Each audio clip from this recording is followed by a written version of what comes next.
More people die every year from waterborne illnesses than are killed in conflict.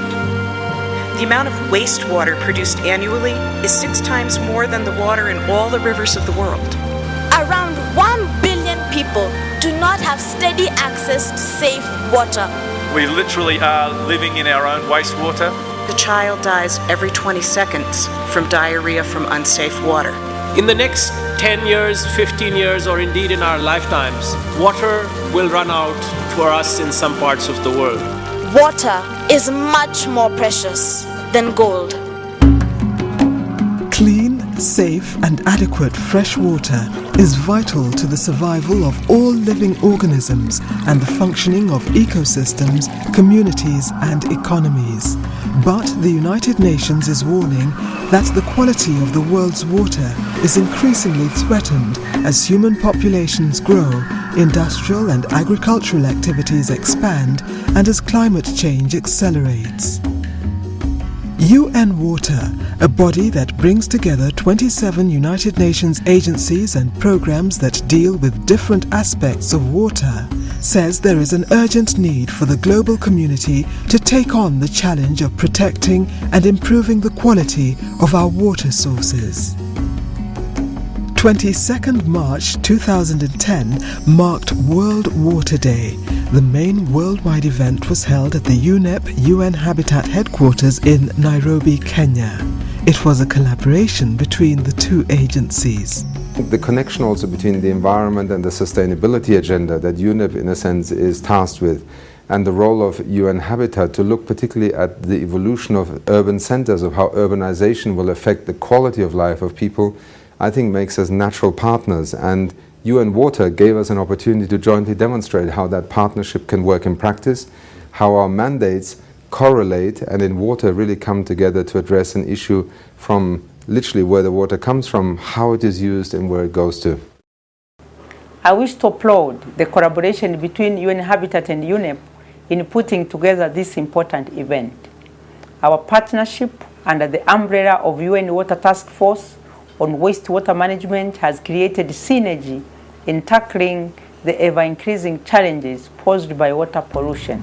The theme of this year's event was Clean Water for a Healthy World. The aim of the event was to raise awareness on water quality worldwide and to prompt action for improvement. The Nairobi event comprised 3 consecutive days of activity. It began on Saturday the 20th with a one-day workshop attended by international journalists who specialize in reporting on water and the environment. Knowing the problems which we all know and etc. There will be a lot of focus on how we should as an environment or as a world change our attitudes and make sure that we have clean water for our health and for our ecosystems. So I hope that those kind of messages will be shown during this day and be reflected in the articles and documentaries and the products you're gonna make. You have on your desk another study. The workshop was an interactive affair, and after a variety of presentations by experts, the journalists broke out into groups to discuss their experiences reporting water. I based my story in a document, a study. Each group then reported back on the challenges and best practices they had encountered in the line of duty. There was also Obaid from Kenya, from our group, who did a story on water crisis in Nairobi about boreholes, and thanks to his story, the boreholes project was stopped. The second day took the journalists on field trips to 3 different sites. The first was to Mombasa on the Kenyan coast, where they visited a wastewater treatment project at the Shimolatewa prison.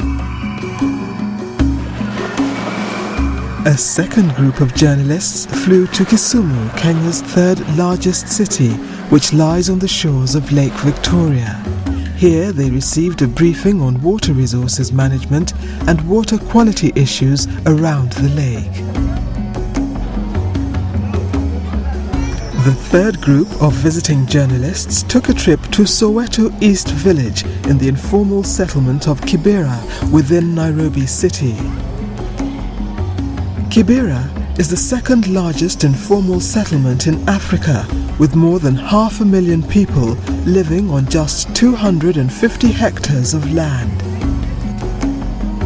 Here, UN Habitat, in conjunction with the government of Kenya, has implemented a water and sanitation program.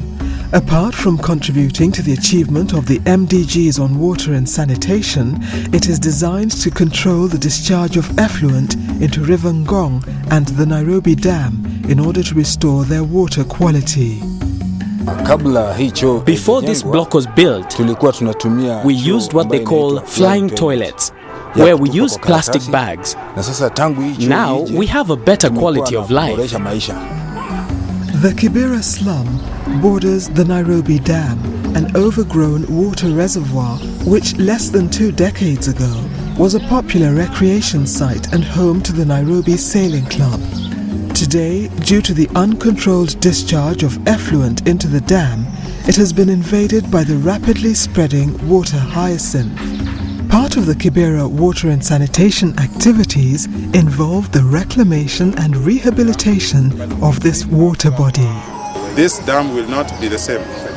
Will not be rehabilitated if the problems in Kibera are not addressed. And those are the problems of solid waste management. Those are the problems of removing or relocating the people who are living on the riparian zone so that we can rehabilitate the riparian zone and control the amount of wastewater that is going in. The journalists' next stop was the Nairobi River to view the truly inspiring results of a multi-stakeholder initiative that has seen the restoration of 2.5 kilometers of the riparian zone along the river. A reforestation program has been undertaken, transforming a once dangerous and filthy dump site into an idyllic park that acts as a lung for the city. If we can change this stretch, then we can change the entire Nairobi River system. I said it is about 70 kilometers in stretch. Now the trees you are seeing across are hardly 3 years old, and they are small little saplings. So it means that with this stretch is a very good example that the 70 kilometers, if we can look after it, we can have it all greened up. The Nairobi River Basin Initiative collaborates closely with the University of Nairobi's School of Physical Sciences to monitor water quality in the Nairobi River. On this occasion, the university team was on hand to demonstrate the monitoring process.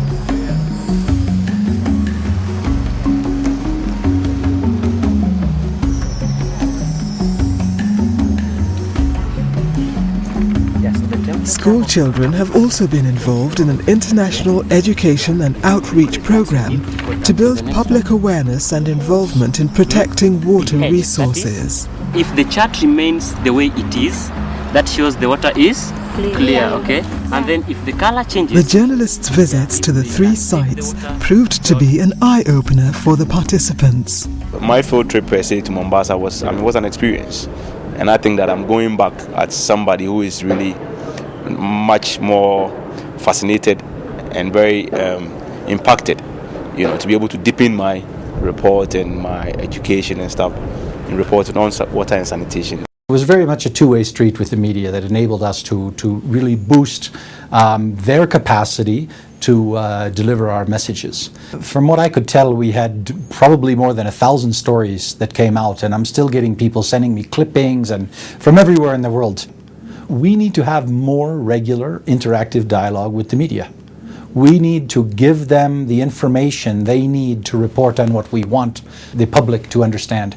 That's how we change behavior, because once the public understands through the media what the problems are, they're better able to influence their policymakers and decision makers.